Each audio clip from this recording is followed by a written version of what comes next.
हम कभी नहीं कहते हैं कि भगवान से ऊपर कोई नहीं है। हम भगवान की पूजा करते हैं, लेकिन दूसरे धर्म वाले वो कहते हैं कि अल्लाह से ऊपर कोई नहीं है। ये डिसाइड करने वाले कौन है?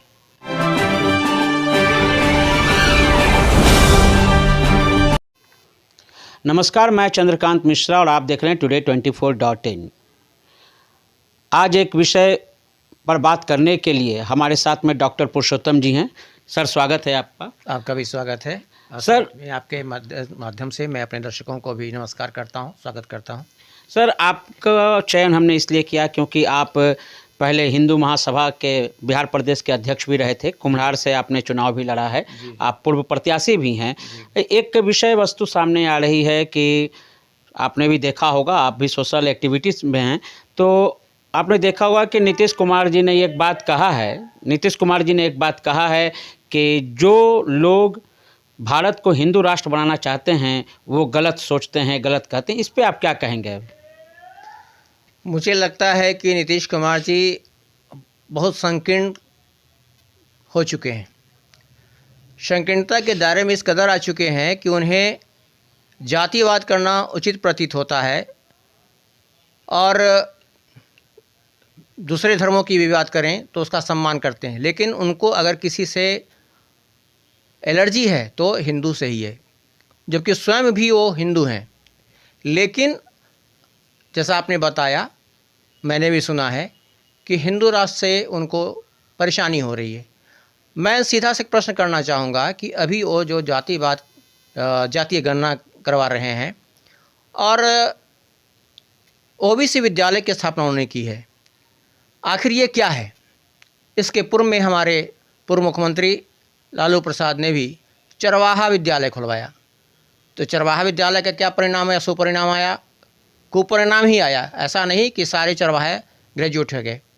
और ओबीसी विद्यालय, ये बात मैं नहीं समझ पाता हूँ कि आखिर वो क्या कहना चाहते हैं। जो छोटे छोटे अबोध बच्चे हैं, क्या उसके जेहन में, उसके दिमाग में वो चाहते हैं कि ये विष पहले ही से हम रोक दें? अब कल्पना कीजिए, एक ही जगह पर दो घर के दो बच्चे हैं और दोनों दो अलग अलग कैटेगरी से आते हैं। दोनों बच्चे दो अलग विद्यालय में जाएंगे। बच्चा पूछ सकता है कि तुम दूसरे स्कूल में जाते हो और हम दूसरे स्कूल में जाते हैं। वो अपने माँ बाप से पूछ सकता है, वो अपने माँ बाप, उसके माँ बाप क्या जवाब देंगे? अब समझ सकते हैं, सीधी सी बात है। उस समय से ही उन बच्चों के बीच में एक मतभेद आ जाएगा, एक भेदभाव की बात आ जाएगी। तो आखिर ये जाति के नाम पर ये भेदभाव बढ़ा सकते हैं, जबकि इस हिंदुस्तान में पूरे 140 करोड़ में 80%, लगभग 80% हिंदुओं की आबादी है। फिर अगर हिंदू राष्ट्र बनाने की बात आती है तो इसमें आपत्ति क्यों? इस देश से ही अलग होकर पाकिस्तान बना धर्म के नाम पर, वहाँ वो इस्लाम राष्ट्र बन सकता है। उससे अलग होकर बांग्लादेश बना, उससे भी इस्लाम राष्ट्र बन सकता है। फिर यहाँ अगर हिंदू राष्ट्र बनता है तो क्या दिक्कत है, क्या परेशानी है? सर, आप तो वरिष्ठ हैं और आपको जानकारी भी होगी कि संविधान में जो है धर्मनिरपेक्ष देश की बात की गई है। जब संविधान का निर्माण हो रहा था तो उस समय भी ये बात नहीं हुई थी कि हम राष्ट्र के नाम पे, धर्म के नाम पे बनाएंगे, जबकि पाकिस्तान का गठन जो है माउंटबेटन योजना के तहत भी इस्लाम धर्म के नाम पर ही किया गया था। नहीं, ठीक है, ये उस समय की आवश्यकता थी। उस समय हमारे जो नेता थे, चाहे जवाहरलाल नेहरू जी हों या और भी जो लोग हों, उन लोगों ने आवश्यकता नहीं समझी होगी, इसलिए इतने उदार हो गए। लेकिन अभी जो वर्तमान परिस्थितियां हैं, दूसरे देशों में देखें, आप पाकिस्तान में देखें कितने हिंदू बचे हैं। अब बांग्लादेश में देखें, कुछ दिन पहले की बात है, लगातार सारे मंदिरों पर वहाँ पे आक्रमण हुआ, तोड़फोड़ हुई, हिंदुओं पर लगातार अत्याचार हो रहा है, उनकी संख्या घटती चली जा रही है। पुरुषोत्तम जी, आपने बताया कि जो भी अभी देश की जनसंख्या है, आपने जो बताया कि 1 अरब 40 करोड़ हैं हम लोग और 80% जो हैं सो हिंदू हैं, तो ऐसी परिस्थिति में 80% वाले को डरना चाहिए? यही तो सोचने वाली बात है। जो प्रश्न आपने किया है, मैं ये उन सारे नेताओं से पूछना चाहता हूँ कि आखिर क्या उन्हें शर्म नहीं आती कि 80% होकर भी हम भयभीत रहते हैं, हम डरे सहमे रहते हैं। मतलब आप डरे हुए हैं? ऑफ कोर्स हम लोग डरे रहते हैं। मैं तो डरा हुआ नहीं रहता हूँ, क्योंकि मैं सीधी सी बात हो कि हिंदुत्व और राष्ट्रवाद की झंडा लेकर चल रहा हूँ, और मैं ही डरना शुरू कर दूंगा तो फिर हमारे सहयोगी, हमारे शुभचिंतक। डरना तो उनको चाहिए जो माइनॉरिटी में हैं, जो मेजॉरिटी में है वो क्यों डरेंगे? ये कॉन्सेप्ट जो है वो आपका क्यों आ रहा है? कारण है उसका। जी। कारण ये है कि आप हिंदू को देखे होंगे, शुरू से ही शांति भाव का व्यक्ति रहा है। हमारे धर्म में भी शांति, सर्वधर्म स्वभाव की बात आती है, वसुधैव कुटुंबकम की बात आती है। लेकिन दूसरे धर्मों में ऐसी बात नहीं है। हम कभी नहीं कहते हैं कि भगवान से ऊपर कोई नहीं है। हम भगवान की पूजा करते हैं, लेकिन दूसरे धर्म वाले वो कहते हैं कि अल्लाह से ऊपर कोई नहीं है। ये डिसाइड करने वाले कौन है? सीधी सी बात है, हिंदू जो है, सनातन धर्मी जितने भी हैं, हम अपने धर्म का जितना सम्मान करते हैं उतना ही दूसरे ही धर्म का सम्मान करते हैं। लेकिन दूसरे धर्म वाले ऐसा नहीं करते हैं। हमेशा वो सनातन धर्म के खिलाफ बोलते रहते हैं। हम 80% होकर भी कोई ऐसी बात नहीं बोलते हैं जो दूसरे को तकलीफ दे हो। पुरुषोत्तम जी, यहाँ पे आपको रोकेंगे और एक बात ये जानना चाहेंगे कि अखंड भारत, जी, तो अखंड भारत में पाकिस्तान, बांग्लादेश सबको लिया जाता है। तो क्या ये अखंड भारत का जो एक टॉपिक है, तो क्या फिर वहाँ के मुसलमानों को क्या करेंगे? अखंड भारत का आप निर्माण करेंगे तो वहाँ के मुसलमान भाई रहेंगे या नहीं रहेंगे? नहीं, यहाँ पर सीधी सी बात है कि अखंड भारत की मैं बात कर रहा हूँ।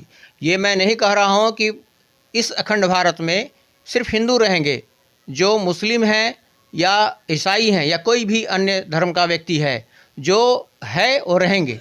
उनको अपना धर्म बदलना होगा? नहीं, ऐसा थोड़े, ऐसा कोई कंसेप्ट है क्या तो कि हिंदू राष्ट्र हम बनाएंगे तो दूसरे धर्म वाले जो हैं उनको बाध्य किया जाएगा? हिंदू राष्ट्र जब आप बनाएंगे तो इसका मतलब है कि मनुस्मृति को हावी होने की बात होगी। मनुस्मृति के अनुसार चलेगा, सनातन धर्म के अनुसार चलेगा। देखिए, ये बात जो आप बोल रहे हैं, मनुस्मृति की बात, सनातन धर्म की बात है, तो पूरी तरह से हावी तो नहीं रहेगा, लेकिन निस्संदेह इसका प्रभाव पड़ेगा। थोड़ा तो प्रभाव पड़ना है, लेकिन ऐसा नहीं कि पूरा का पूरा जो है हावी हो जाएगा और हम दूसरे पर अत्याचार करने लगेंगे, ऐसी कोई बात नहीं है। तो फिर से वो प्राचीन वाला शोषण तो नहीं दिखेगा? कदापि नहीं। तो ऐसे जो लोग मनुस्मृति फाड़ चुके हैं उन लोगों पर फिर क्या होगा? जिन्होंने मनुस्मृति फाड़ी है, मुझे लगता है कि उनके दिमाग में भी कहीं न कहीं से कोई कन्फ्यूज़न रहा होगा, दिग्भ्रम रहे होंगे। वो था कि नेपाल हिंदू राष्ट्र था, उस दरमियान क्या कभी आपने ये सुना कि हाँ वहाँ पर हिंदुओं के अतिरिक्त, मतलब कहने का मतलब हिंदू तो हिंदू हैं ही, लेकिन हिंदू के अलावा जो दूसरे धर्मों के लोग हैं थे वहाँ, क्या उन पर कभी कोई अत्याचार किया गया? मैं समझता हूँ कि ऐसी कोई खबर आपने नहीं सुनी होगी। तो हम लोग तो शुरू से ही शांति, सद्भाव, सौहार्द को लेकर चलते रहे हैं। और ये वसुधैव कुटुंबकम की हम बात करते हैं, तो दूसरे कम्युनिटी वाले को डर नहीं लगेगा? क्यों डर लगेगा? हम उस पर अत्याचार करेंगे तब तो। आप डर रहे हैं 80% होके। उसका कारण है, कारण ये है कि आप अगर किसी भी अपने हिंदू भाइयों से बात कीजिएगा, कहीं कोई बात लड़ने की बात आ जाएगी, और जल्दी लड़ना नहीं चाहेगा। और रही बात तुरंत अगर मरने काटने की बात कुछ हो गई तो वो लोग और भाग चलते हैं। एक समय था कि जब हर घर में अस्त्र शस्त्र हुआ करता था।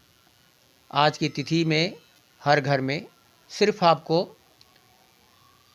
पढ़ने की चीज़ें मिल जाएंगी, लिखने पढ़ने की चीज़ें मिल जाएंगी, आपको पुस्तकें मिल जाएंगी, कलम मिल जाएगी, लेकिन शायद ही किसी घर में, खासकर शहरों में, आपको लाठियाँ तक नहीं मिलेगी। और आप उनके घर में जाइए, आप देखिएगा हर घर में कुछ न कुछ पड़ा हुआ है अस्त्र शस्त्र के नाम पर। और उन लोगों के लिए कुछ भी करना बहुत आसान है। हमारे नेता मंच पर खड़े होकर कुछ नहीं कहते, ऐसी बातें नहीं करते जो जिससे द्वेष बढ़े, लेकिन ओवैसी हों या ओवैसी के अलावा और भी ऐसे इस्लाम के नेता हों, वो खुलेआम चैलेंज करते हैं कि कुछ नहीं, तुम 15 मिनट के लिए सिर्फ पुलिस और आर्मी को, फौजियों को हटा कर देखो, मैं दिखा देता हूं कि हम क्या कर सकते हैं। 15 मिनट के अंदर मैं पूरे भारत को सबक सिखा दूंगा।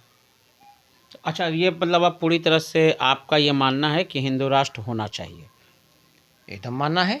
और आपको लगता है कि ये बस नरेंद्र मोदी हैं जब तक प्रधानमंत्री, उसी कार्यकाल में हो जाएगा? देखिए,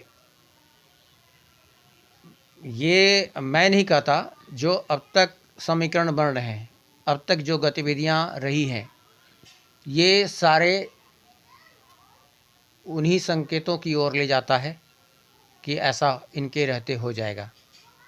क्योंकि अब तक जो सरकारें थी, उन सरकारों ने क्या किया वो आपको पता है, और उनकी जो राजनीति रही वो अल्पसंख्यकों को तुष्टीकरण की रही। आज की सरकार जो है, अल्पसंख्यकों को तुष्टीकरण की नीति नहीं है, और बल्कि आज की स्थितियां उलट गई हैं कि कल तक जो पार्टियां अल्पसंख्यकों को खुश करने के लिए कवायद करती थी, आज वो सारी पार्टियां भी मंदिर में जा रहा है, टीके लगा रहा है, कलाई पे बंधन बांध रहा है। अचानक ऐसी क्या तब्दीलियां आ गई, क्यों ऐसा हुआ? अभी हाल फिलहाल में राहुल गांधी और प्रियंका गांधी की तस्वीरें भी आई। दक्षिण भारत में भी मंदिरों को लेकर अब राजनीति चल रही है।